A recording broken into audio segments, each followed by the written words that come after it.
Allahumma sholli sholatan kamilatan wa salim salaman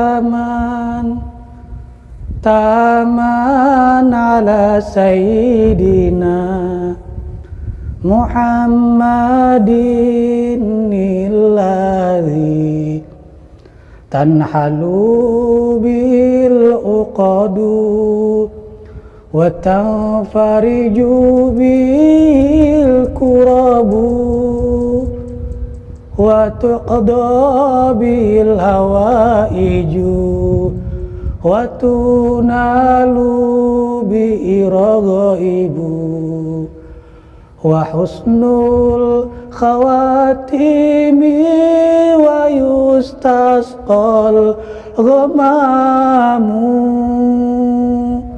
biwajil karim wa ala alihi wa sahbihi fi kulli lamhati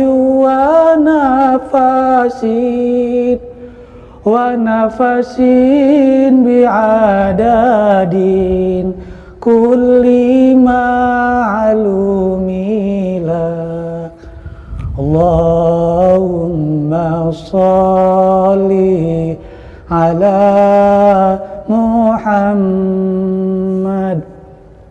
Ya Rabbi sholli alaihi wa sallim. Allahumma sholli ala Muhammad. Ya Rabbi sholli alaihi wa sallim. Mudah-mudahan dengan sholawat semua hajat-hajat kita dikabul oleh Allah, disihatkan badan kita, dimurahkan rezeki kita, dipanjangkan umur kita, dikuatkan iman dan Islam kita, anak-anak kita menjadi anak yang sholihin dan sholehat, mendapatkan keberkahan dalam dunia dan akhirat. Semoga kita semua wafat dalam keadaan husnul khatimah. Amin ya Allah ya Rabbal Alamin. Saudaraku dimanapun berada, sholat dalam arti doa, meminta kepada Allah dari makhluk kepada Sang Khalik, dari hamba kepada Tuhan yang Maha Esa. Bentuk ketaatan, bentuk kekhuduan, dan bentuk kehambaan antara hamba dengan Allah Subhanahu wa Ta'ala. Tidak sampai di situ, sholat adalah tiang agama. Apa yang dimaksud dengan tiang agama? Apapun amalan soleh yang kita kerjakan dalam dunia ini, kalau tanpa sholat, maka tidak akan pernah sampai ke hadratullah azza wa jalla. Bangunan yang tanpa tiang mustahil bisa, kecuali sudah dikehendakan oleh Allah subhanahu wa ta'ala. Sebagaimana langit dan bumi tanpa tiang, karena qadanya Allah subhanahu wa ta'ala, qadarnya Allah, tanpa tiang pun bisa berdiri, kecuali bangunan yang makhluk ciptakan. Ibadallah yang dimuliakan oleh Allah subhanahu wa ta'ala, kenapa kita wajib untuk sholat?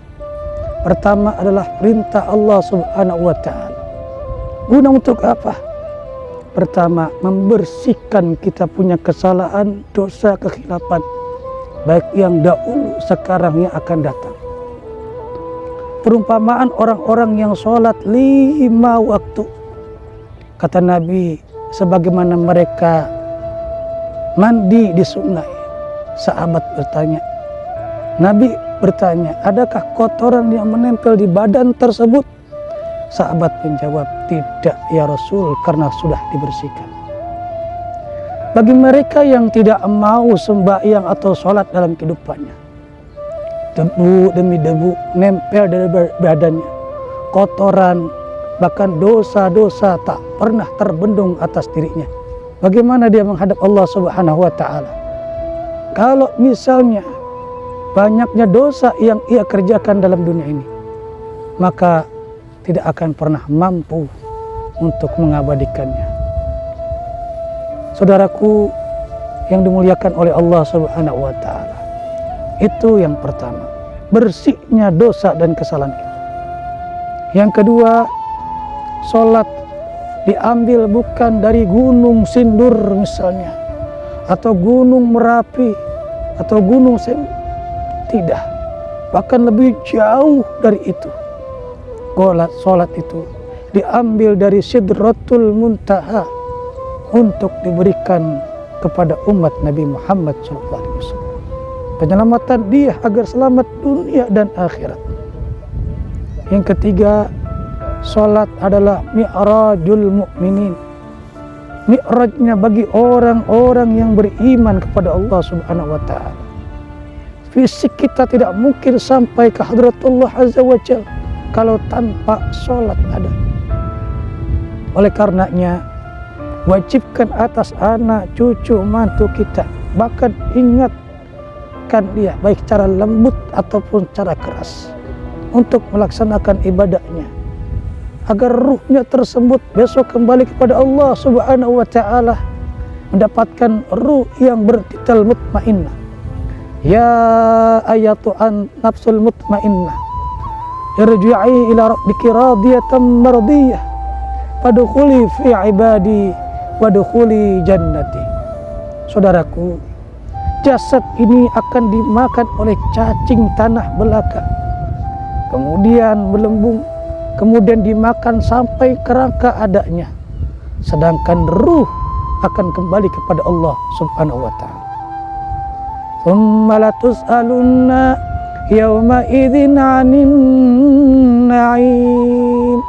Pada hari itu betul-betul kami tanya tentang nikmat yang telah kami berikan kepadamu, wahai manusia.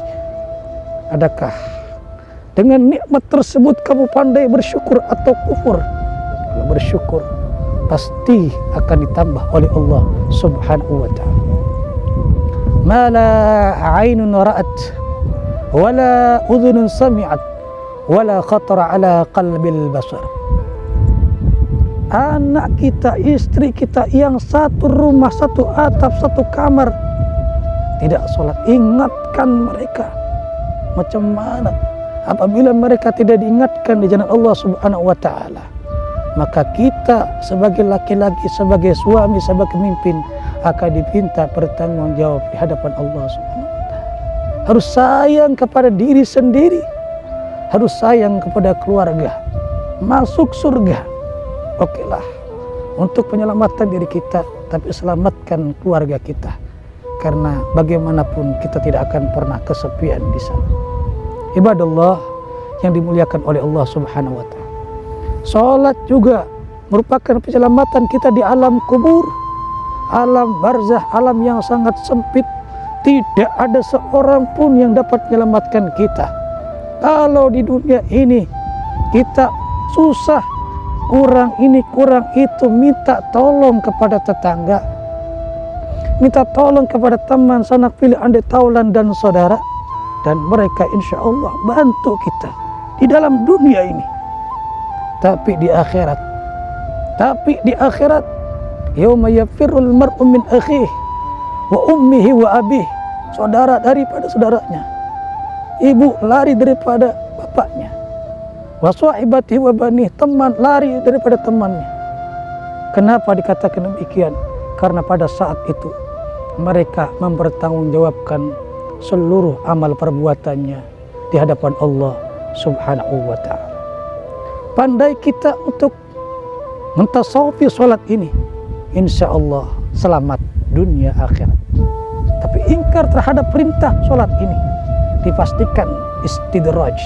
Meskipun badannya sehat, karirnya naik, cantik atau ganteng orangnya, jabatannya luar biasa, kemudian tidak sholat, yakinlah kenikmatan tersebut diulur oleh Allah Subhanahu wa Ta'ala sampai ia lupa daratan. Begitu datang nikmat yang paling puncak, Allah cabut dengan sekeras-kerasnya sampai akar-akarnya, sampai mereka merasa Rabbana absorna wa sami'na farji'na na'mal sholihah. kunna lahum muqinin. Ya Allah, kami sudah lihat, kami sudah dengar bagaimana derita dan nikmat yang ada dalam surga dan neraka. Kami tahu banyak kekhilafan dan dosa yang kami kerjakan. Detik ini pula kembalikan kami ke dalam dunia ini ya Allah, untuk memperbaiki seluruh amal yang telah kami kerjakan dalam dunia. Oleh karenanya, sesulit apapun kita, sesengsara apapun kita dalam dunia ini, dekatkanlah Allah dengan sholat kita. Dekatkanlah Allah dengan sujud kita. Sentuhkan kening kita dengan sajadah kita, mengadu, mengeluarkan air mata apabila di keheningan malam yang sunyi sepi, di tengah orang-orang tidur ada. Pasti Allah angkat derajat kita, pasti Allah ingatkan kita, pasti Allah akan bersihkan dosa kita, dan pasti Allah akan perbaiki seluruh amal kita. Bukankah kita ingin selamat di dunia, selamat di akhirat, dan terhindar dari api neraka? Bukankah cita-cita kita mendapatkan keridhaan Allah, maghfirahnya Allah, rahmatnya Allah yang lebih jauh berharga daripada seluruh dunia dan isinya? Harta, pangkat, dan jabatan semata-mata ujian. Begitupun kebaikan-kebaikan atau keburukan ujian bagi kita. Mudah-mudahan dengan terus meningkatkan kualitas iman, Allah istiqomahkan kita, Allah bimbing kita, sehingga kita menjadi orang yang sukses dunia, sukses akhirat. Amin ya Allah ya Rabbal Alamin. Rabbi ja'alna muqimas shalah, Rabbi ja'alna muqimas shalah. Ya Allah, jadikan kami orang-orang yang betul-betul mendirikan sholat ya Allah, sehingga enteng sholat ini. Wa innaha lakabiratun illa 'alal khashi'in. Sungguh kami menyadari sholat itu berat kecuali orang-orang yang khusyuk, orang-orang yang ikhlas, orang-orang yang betul-betul mengharapkan ridhamu ya Allah. Ala ya Allah bin nazra minal ainir rahimah tudawi kullama bi min ibradin saqimah. Sembuhkan penyakit kami ya Allah. Bayarlah utang dan lunasi utang-utang kami ya Allah. Ringankan beban-beban kami ya Allah. Cepatkanlah hisab kami nanti di akhirat ya Allah. Kami banyak dosa ya Allah. Berikan kesempatan kami untuk bermimpi berjumpa Nabi kami ya Allah, agar dia kenal kami dan berikan syafaat kepada kami. Turunkanlah rahmat dan maghfirahmu ya Allah ya Rabbal Alamin, ya Rabbal Alamin, ya Rabbal Alamin. Rabbana atina fid dunya hasanah wa fil akhirati hasanah wa qina adzaban nar walhamdulillahi rabbil alamin.